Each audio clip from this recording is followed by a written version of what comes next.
Okay hi friend, স্বাগতম জানাইছো অসমটেক YouTube চ্যানেলে। So বন্ধুসকল, I T I means industrial training institute কোৰ্চটোৰ ভিতৰত বহুতকেইটা ব্ৰাঞ্চেছ আছে। চ' তাৰ ভিতৰত কিছুমান ব্ৰাঞ্চৰ ডিমাণ্ড বেছি আৰু কিছুমান ব্ৰাঞ্চৰ ডিমাণ্ড কম। চ' বন্ধুসকল, তাৰ ভিতৰত থকা মোষ্ট এখন ফেমাছ ব্ৰাঞ্চ হ'ল ITI ইলেক্ট্ৰিচিয়ান। চ' বন্ধুসকল, আজিৰ এইটো ভিডিঅ'ত আমি আলোচনা কৰিম ITI ইলেক্ট্ৰিচিয়ান কোৰ্চটো কি, কোনসকল ষ্টুডেণ্টক এইটো কোৰ্চ কৰিব লাগে, ITI ইলেক্ট্ৰিচিয়ান কোৰ্চটোৰ কাৰণে এলিজিবিলিটি ক্ৰাইটেৰিয়াটো কি ৰাখিছে আৰু ইয়াৰ এডমিশ্যন প্ৰচেছটো কি হ'ব, কেনেকুৱা ধৰণৰ হ'ব, duration of ITI electrician course, আপোনাক ইলেক্ট্ৰিচিয়ান কোৰ্চটোৰ কাৰণে কিমান বছৰ পঢ়িব লাগিব, টিউশ্যন ফিজ কিমান দিব লাগিব ইলেক্ট্ৰিচিয়ান কোৰ্চটোৰ কাৰণে, career option after electrician course. So' electrician কোৰ্চটো কৰাৰ পিছত আপোনাৰ কেৰিয়াৰটো ভাল হ'বনে বেয়া হ'ব, তাৰপিছত জব কোন জব মানে কোনবিলাক জবৰ কাৰণে আপুনি এপ্লাই কৰিব পাৰিব, লগতে গভৰ্ণমেণ্ট জবৰ কাৰণে আজিৰ দিনত ইয়াৰ সম্ভাৱনা কিমান আছে।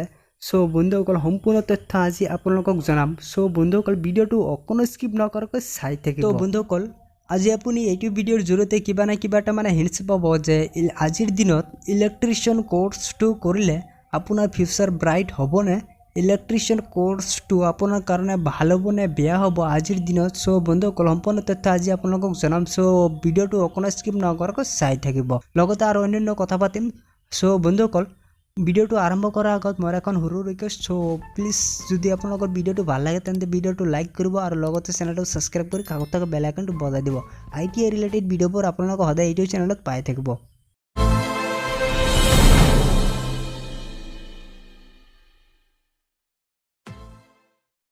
তো বন্ধুসকল, প্ৰথমে আপুনি ইয়াত চাব হোৱাট ইজ ITI ইলেক্ট্ৰিচিয়ান, ঠিক আছে। চ' ইলেক্ট্ৰিচিয়ান কোৰ্চটোৰ ওপৰত যদি আপোনাৰ অলপো নলেজ নাই তেন্তে কোনো টেনশ্যন নাই, আপুনি এইটো ভিডিঅ'ৰ জৰিয়তে সম্পূৰ্ণ তথ্য জানিব পাৰিব।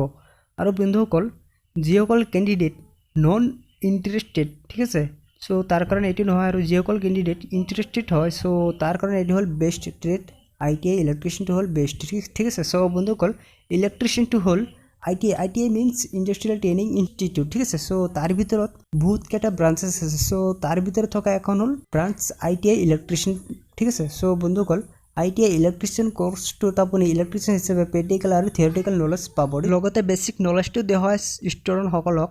আৰু এজ এ ইলেক্ট্ৰিচিয়ান হিচাপে আপুনি ডিফাৰেণ্ট টাইপৰ কামবিলাক কৰিব পাৰিব। আৰু বন্ধুসকল, যদি আপুনি ডিগ্ৰীত ইমান টকা পইচা ইমান সময় নষ্ট কৰিব নিবিচাৰে তেন্তে ITI ইলেক্ট্ৰিচিয়ান কোৰ্চটো বেষ্ট কোৰ্চ। চ' যদি আপোনাৰ ভাল পাৰ্চেণ্ট আছে, ঠিক আছে, চ' আপুনি অতি কম সময়ৰ ভিতৰতে ডিগ্ৰী লাভ কৰিব, আপুনি ভাল এখন চাকৰি পাব, আপুনি টকা উপাৰ্জন কৰিব পাৰিব, ঠিক আছে। চ' বন্ধুসকল, এতিয়া হওক মেইন পইণ্টৰ নাম্বাৰ 1 পইণ্ট।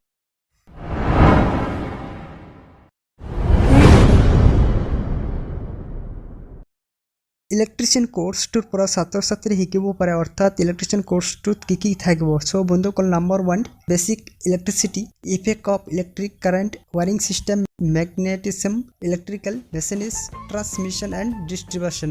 চ' যিমানবোৰ ছাবজেক্ট আছে সকলোবোৰ ছাবজেক্টৰ প্ৰেক্টিকেল আৰু থিয়ৰিকেল চ' শিকাব, আৰু বাকী ডিটেইলছ আপুনি চিলেবাছৰ পৰা লাভ কৰিব।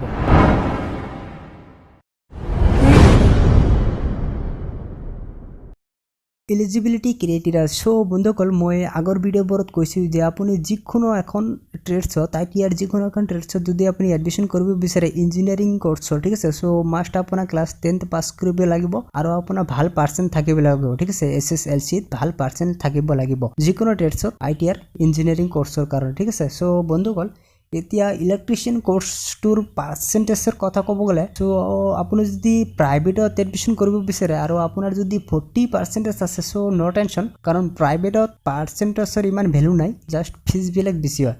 আৰু বন্ধুসকল, গভৰ্ণমেণ্ট কলেজৰ কথা ক'ব গ'লে, চ' গভৰ্ণমেণ্টত মই ডাইৰেক্ট ক'ব নোৱাৰিম যে এইটো কলেজত ইমান পাৰ্চেণ্ট, এইটো কলেজত ইমান পাৰ্চেণ্ট, ঠিক আছে। চ' মই ডাইৰেক্ট ক'ব নোৱাৰিম, কাৰণ প্ৰতিটো কলেজত প্ৰতিটো ট্ৰেডছৰ কাৰণে বেলেগ বেলেগ পাৰ্চেণ্টেজ হয়, ঠিক আছে। চ' বেলেগ পাৰ্চেণ্টেজ লাগে। যে ধৰক এটা এক্সাম্পল কওঁ, ধৰক ফৰ এক্সাম্পল গুৱাহাটী ITIটোত সিহঁতে ইলেক্ট্ৰিচিয়ান কোৰ্চটোৰ কাৰণে পাৰ্চেণ্টেজ ইমান লাগিছে, ধৰক 90% ৰাখিছে, যে কোনোবা ষ্টুডেণ্টে যদি 90ৰ তলত পায় চান্সটো দিয়া নহ'ব, ঠিক আছে। আৰু যদি কোনোবা ষ্টুডেণ্ট আছে যে 90ৰ ওপৰত পাইছে, চ' চিটটো ইয়ে পাব, আৰু 90ৰ তলত পোৱা ছাত্ৰ ছাত্ৰীসকলে চিট নাপায়, ঠিক আছে।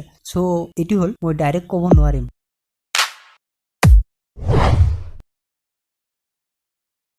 ITI electrician admission process admission processor ওপৰত অসমত যিমানবোৰ ITI কলেজ আছে ইণ্ট্ৰেন্স এক্সাম নহয় ফাৰ্ষ্ট ৰেজিষ্ট্ৰেশ্যন কৰিব লাগে তাৰপিছত ডকুমেণ্টছ ভেৰিফাই হয় যেতিয়া প্ৰচেছটো ষ্টাৰ্ট হ'ব মই জনাই দিম ঠিক আছে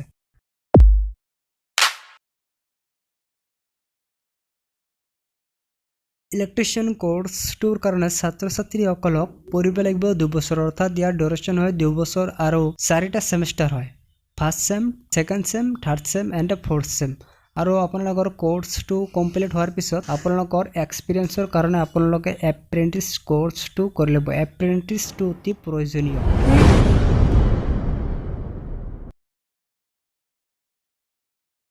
টিউশন ফিজ ঠিক আছে টিউশন ফিজ যদি আপুনি গভৰ্ণমেণ্টৰ চান্স পায় তেন্তে আপোনাৰ টিউশন ফিজটো হ'ব ধৰক 2000 পৰা 10000 ঠিক আছে ইয়াৰ ভিতৰত হ'ব আৰু যদি আপুনি প্ৰাইভেটত চান্স পায় প্ৰাইভেটত পঢ়ে তেন্তে আপোনাৰ 15000 পৰা বহুত ওপৰত হয় 50000 ওপৰত 50000 মান যাব ঠিক আছে গভৰ্ণমেণ্ট হ'লে বেছি ভাল হয়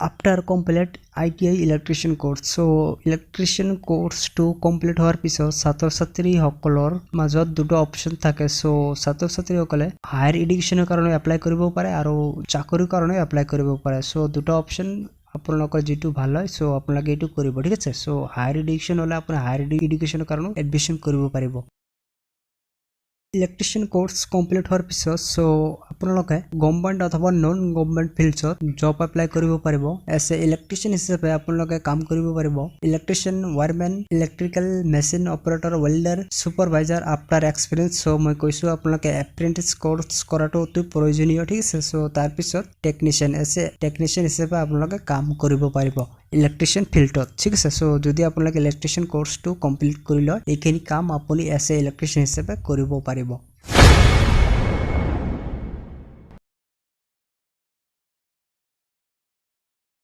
গভৰ্ণমেণ্টৰ আণ্ডাৰত যদি আপুনি এজ এ ইলেক্ট্ৰিচিয়ান হিচাপে জব কৰিব বিচাৰে তেন্তে ক'ত জব এপ্লাই কৰিব পাৰিব তাৰ দুই এটা পইণ্ট মই আপোনালোকক জনাই দিওঁ এজ এ ইলেক্ট্ৰিচিয়ান হিচাপে আপুনি ৰেলৱে ডিপাৰ্টমেণ্টত চাকৰি কৰিব পাৰিব ডিফেন্সত চাকৰি কৰিব পাৰিব তাৰপিছত ইলেক্ট্ৰিচিটি ডিপাৰ্টমেণ্ট আৰু এডুকেশ্যনেল ইনষ্টিটিউট এণ্ড ইণ্ডিয়ান অইলত ইণ্ডিয়ান অইলতো আপুনি এজ এ ইলেক্ট্ৰিচিয়ান হিচাপে কাম কৰিব পাৰিব চাকৰি কৰিব পাৰিব এইবিলাক হ'ল গভৰ্ণমেণ্টৰ আণ্ডাৰত থকা ঠিক আছে আপুনি যদি এজ এ গভৰ্ণমেণ্ট আণ্ডাৰত ইলেক্ট্ৰিচিয়ান হিচাপে কাম কৰিব বিচাৰে চাকৰি লাভ কৰিব বিচাৰে আপোনালোকে ইয়াত এপ্লাই কৰিব